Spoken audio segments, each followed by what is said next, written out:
Hello, everybody. I'm immigration lawyer John Khosravi. Thank you for joining us again today, Tuesday, June 24th, 2025. We're taking your U.S. immigration questions live. I'm headquartered in Los Angeles, California. Immigration lawyer John Khosravi, the JQK Law Firm founder. But we handle cases from everywhere in the world. Our location does not matter for the cases that we do.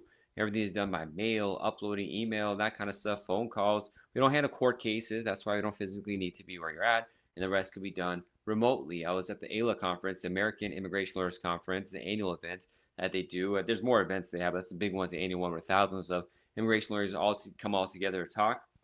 And it was in Denver, Colorado. And while I was there, I was working it through my phone. And that's what is really special about the immigration practice. There's a flexibility to it like that it offers. And that's why we can help people from everywhere. But if you're interested, the first thing to do is contact our office, jqqlaw.com/contact. Go to the website, fill in the contact us page so we get to know what your issue is, and we can follow up with you about the next steps, if it's the kind of case we handle, if so, how to schedule a consultation, and just kind of fine tune it to what your needs are and how we could provide help. That's what we're here for. The information provided here is not intended as individual legal advice. It's general guidance, but if you want individual consultation, please schedule a time. Also, if you're interested in a marriage green card case, a fiance visa case, we have a guide called the Ultimate Marriage Green Card Guide, 50 plus pages of information, charts, samples, all this kind of stuff. You're going to not believe it that I'm giving away for free.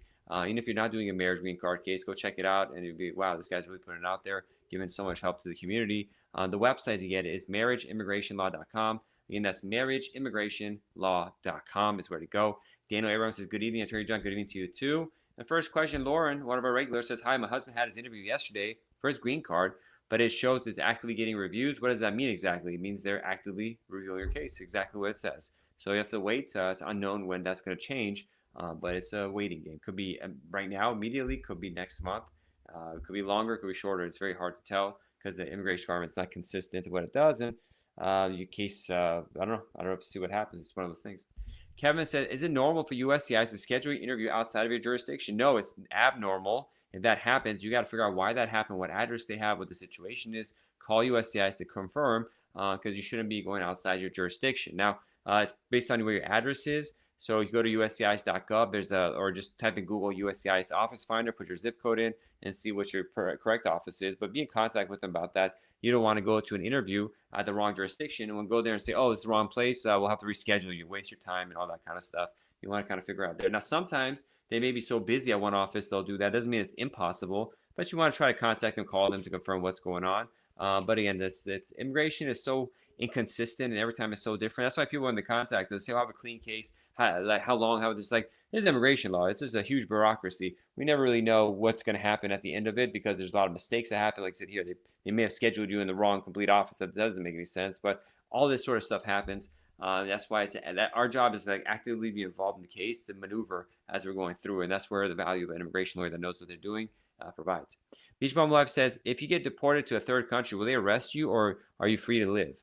If you get deported, what that third country does, I don't know. It's a whole new thing they're doing. It was never done before. So I can't really say, but they probably have an agreement with the U.S. that they're accepting that. So they'll probably accept you. It's a messed up situation. The Supreme Court, at least temporarily, allows the U.S. to deport people out to other countries than they're from if the home country does not accept them. For example, if a person is, which countries, like China or like Myanmar, Burma doesn't accept people being deported, their nationals being deported back to their home countries, the U.S. could put you in Libya. And that's a very terrifying thing to go to Libya all of a sudden with their alleged open slave markets. It's kind of a mess situation, or South Sudan or different countries like that. It's very scary. So that's what the administration is doing right now. So you definitely want to go back to your home country at the very least, but it depends. Some people are scared to go back to their home country. Jesse says, if you already filed an I-620 for your dad, are they safe? Unfortunately, no. There's no status you get. History wouldn't bother you because they'll let you, write it out till your 601A is approved. But right now, they're just changing everything. So we don't really know. Practically speaking, they probably say nothing's going to happen, but they have the right and opportunity to do whatever they want because your father probably overstayed. And also, if I-601As require a qualifying relative, they won't be able to do it based on a child that's U.S. citizen or green card holder. It has to be a spouse or parent. I'm assuming that you did the right job and have that qualifying relative. Russian says, are they still opening up old removal cases? Yeah. Amina says, how long does the I-130 take now for husband? Well, it depends on if you're a U.S. citizen or a green card holder. I-130 should take between 8 to 15 months average. If for a citizen spouse, if an LPR spouse, 2 to 4 years. LPR is lawful permanent resident. Your green card holder filing for your spouse. NATO said, what is petty offense exception for citizenship, please? Petty offense exception is an exception to certain crimes that may have happened. If, for example, if it's, I haven't had to deal with it in a long time. It's like, I don't quote me on this, but if it's like something that if you got arrested, had less than a year of jail time, or if you did time, it was less than 6 months, something like that. And so, and it must be some dollar value. So I can't remember all the exact. If you order USCIS policy, I'm going to be there. I just haven't had to deal with the petty offense exception for a long time. So I don't remember off the top of my head. Thank you everyone for joining on Instagram. Got a lot of viewers coming in. Appreciate that. And always on YouTube is probably the best way to contact us. It's the easiest way to keep track of questions. The system we have for YouTube. Go to JQK Law or U.S. Immigration Talk. Those are our YouTube pages where you could fill out questions and more easily see us. Dudetta says, can having traffic tickets get you deported even if you're a permanent green card? If you have a lot of traffic tickets, potentially it's bad moral character. Not typically. I mean, if you have a lot, but typically it doesn't happen. Or it depends on what the traffic tickets are for. If they're for certain crimes and stuff, I usually know. Mindy Mine says, why are some lawyers telling green card holders not to travel and some telling that's okay? Some are more conservative than others. Because there's a chance as a returning green card holder you could have problems. So I don't tell my clients that, but a lot of my colleagues who I respect they're afraid. I don't like to scare people and stuff like that. But if people have some bad history in the past that's kind of come back, that was in the system before, it might be now, or some things they let slide, they'll do it now. Potentially a green card holder, you might be outside the United States for extended periods of time. You go out for a 2-week trip, all of a sudden something happens back home and home country, and something you stay out for all of a sudden more than a year. Now they may hassle you on coming back. Also, you may have said something on social media that the government doesn't like or something like that. They can hassle you on the way back. So there's these things that pop up. It's still rare. Almost every case I've seen where people are green card holders who have had issues are people who always had issues coming in, and news reports just highlight it, but it's always been the case. But the biggest thing is the Middle East stuff that's changing things that hasn't been done before. But there's always a risk you take every time you travel. But I don't tell my clients not to travel with the green card holders. But these are my clients. I know their history. I know their background. I know how they handle themselves, how they talk and speak. So I don't come out in public and into a YouTube page or live show and say it's okay for you to do it because I don't know anything about you or other people who are watching. But for my clients, I advise them. There's some clients that tell them don't travel because you have some sort of arrest history that if you're in the U.S., no one's going to bother you. But if you come at the airport, they're going to bother you. So that's, I guess I got to add that caveat to that. The information is general only. Can't give you individual legal guidance. Bahar says, do they release people with withholding? Probably withholding removal gets released, but I don't handle withholding removal or immigration court cases, so I don't want to advise on stuff I don't handle myself regularly. Faye says, what if you overstay your visa? We're subject to being picked up and deported if you overstay a visa. Z says, what is the wait for an EAD based on pending VAWA application in 7 months? I don't have a timeline for that. Dude says, thank you. I appreciate you. Thanks so much. God bless you. Polly says, can I go to the embassy for I-130 interview with my husband if it's overseas? Typically, embassies don't allow anyone else to come with you. It's not an I-130 interview. It's an immigrant visa interview. I-130 should be approved already unless you're doing direct filing or something like that. But you can ask the embassy if you it doesn't really help to have a spouse there necessarily, but you can ask them and see what's going on. Immigración con Arvin Sainz. Arvin, thank you so much. Thank you for coming on. Immigración con Arvin Sainz is a great immigration lawyer. Definitely check out his TikTok page. Is I think maybe it's not 10, 100 times more popular than mine, more subscribers. So Arvin, thank you so much. Arvin Sainz, ARVINSAENZ. Check him out. Immigración con Arvin Sainz. Appreciate that, brother. Good to see you at the AILA convention, the American Immigration Lawyers Convention. Angela says, what if my husband used my mom's address on some documents, but his physical address is our apartment? Well, sometimes people use a physical address that they know is safe for mailing purposes. That isn't necessarily a problem, but it depends on what those documents are. So if it was like a green card application, some sort of immigration application, usually they have a separate spot for mailing address and physical address. If you were inconsistent in that and it wasn't truthful, it could be a problem, but it really depends on what the context of it is. So without reviewing which documents were what happened, I can't tell you. Now, if you I don't know, if you're getting a supermarket gift card and you give your mom's address to your home address, that doesn't matter. But if you're going to apply for, I don't know, some sort of government benefit like immigration benefit and you're not listing your physical address and it matters, it could be a problem because, it's tricky. We got to see what the exact documents were. Rosita asks, is someone who passed a credible fear interview and was released from detention still at risk of re-detention? Can they still file a Form I-589? So, Rosita, I don't handle asylum law, but inevitably in Trump's America, you're always at risk of being re-detention. That's the best I can tell, unfortunately. Bar says, sorry, I didn't get the answer. Can you please repeat again? Sure, Bar. I don't do immigration court or withholding removal, those kind of cases. So I don't want to advise on something I don't handle myself. LinkedIn user says, hi, sir. Hi, sir, to you too. Kai Lux Journey says, hey, good to see you. Thank you.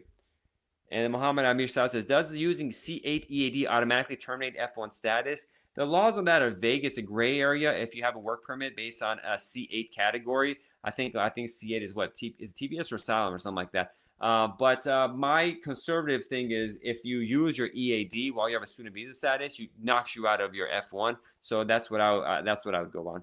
The case says, can I ask a question about F1? You already asked a question. This is a question answer form.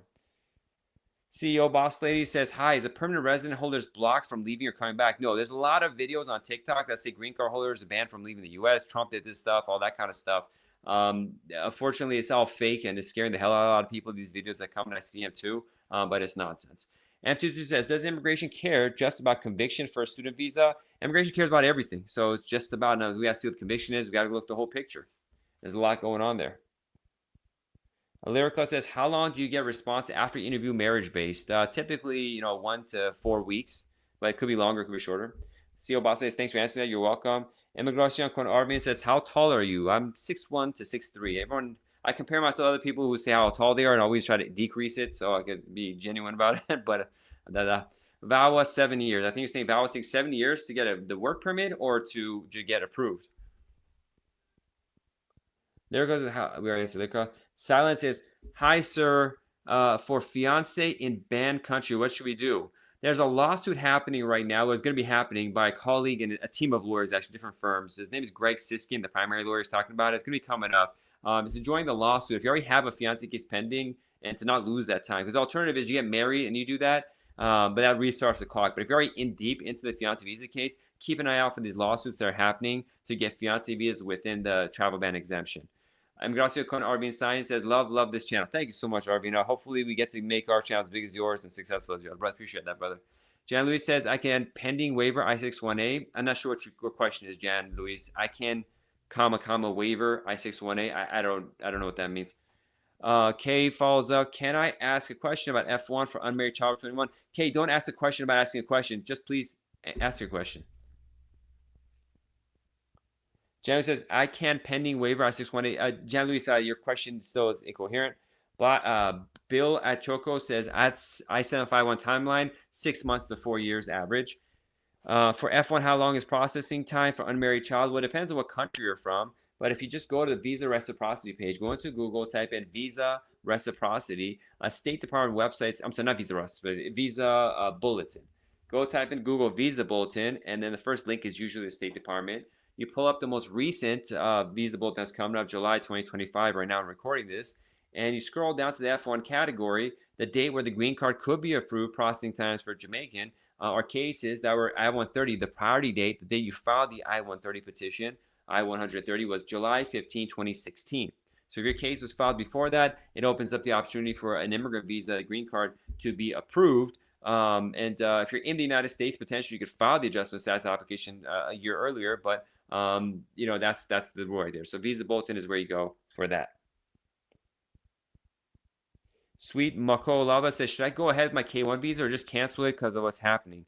Sweet Mokolava, I don't know what country your fiance is, so it's nothing particular happening that may affect you. I don't have enough information about your background. We're filing fiance cases still. I generally prefer marriage green card cases, fiance visa cases, because fiance visa cases require more interaction with the government, so they become more expensive.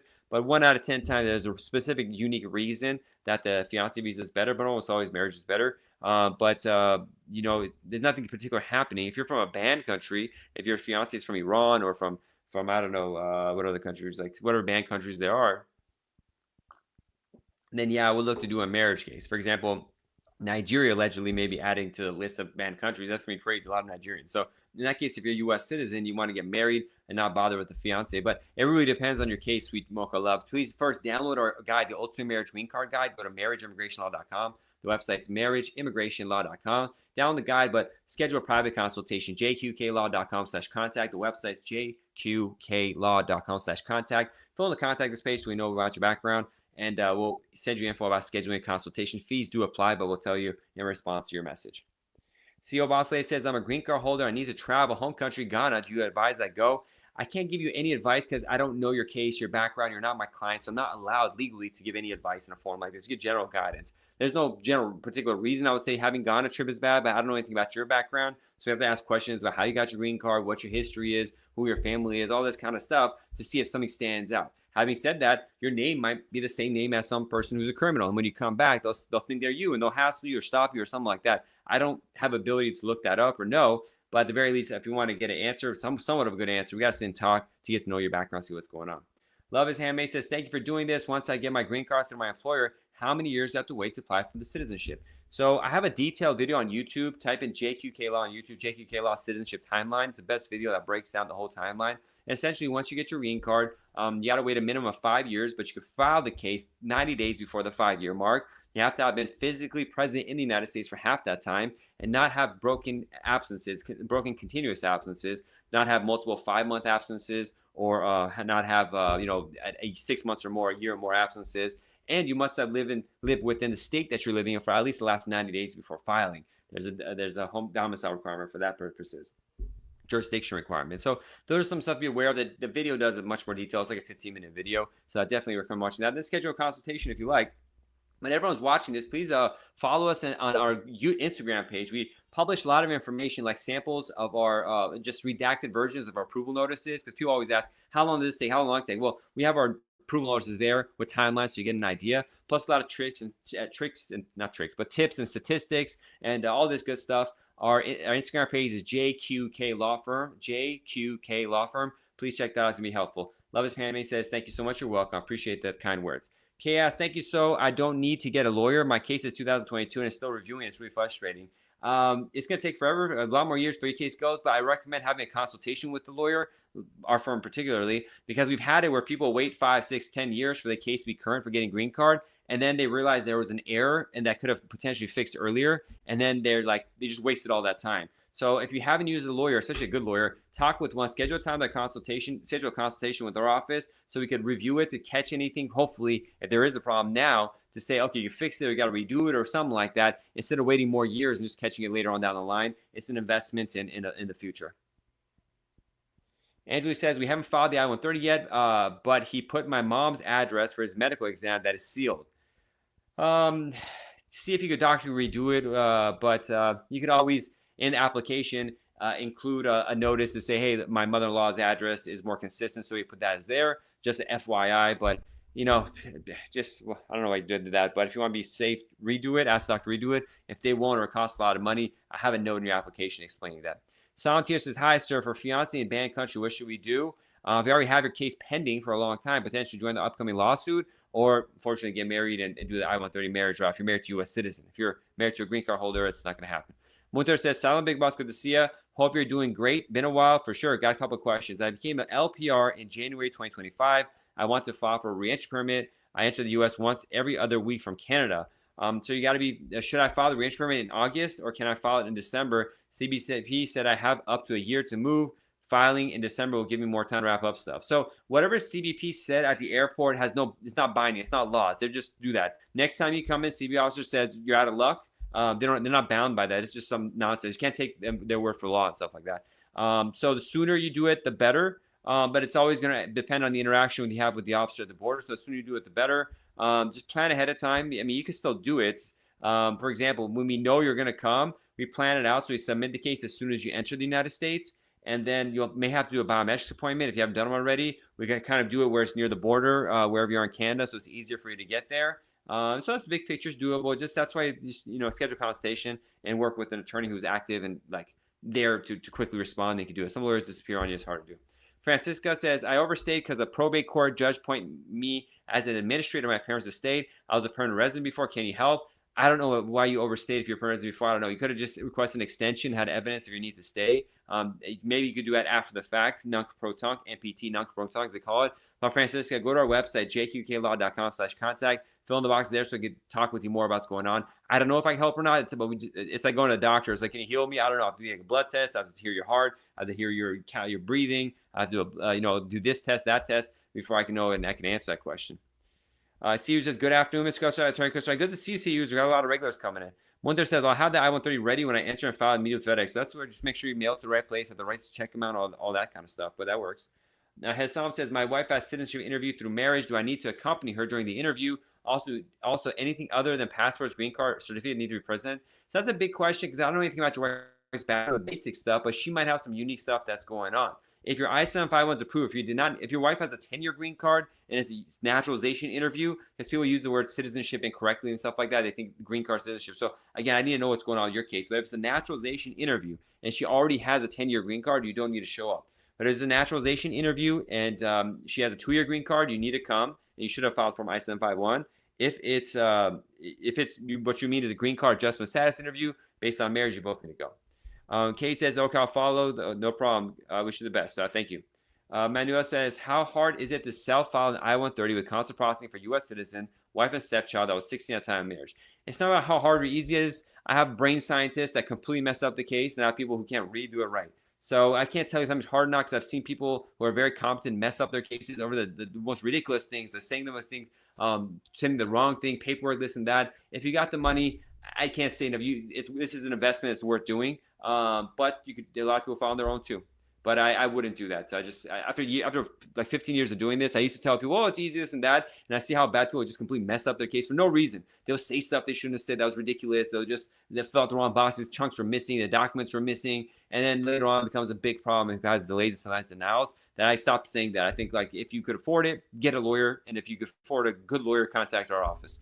And someone says she has a 10-year green card as naturally. So okay, she has a 10-year green card. Is she applying? Yeah, but you don't need to go there. What does it cost if I hire a lawyer? It depends on your case. We got to see what's going on because you have two cases. You have a spouse and a child, and we got to see what's going on with the stepchild, what documents there are, all that kind of stuff.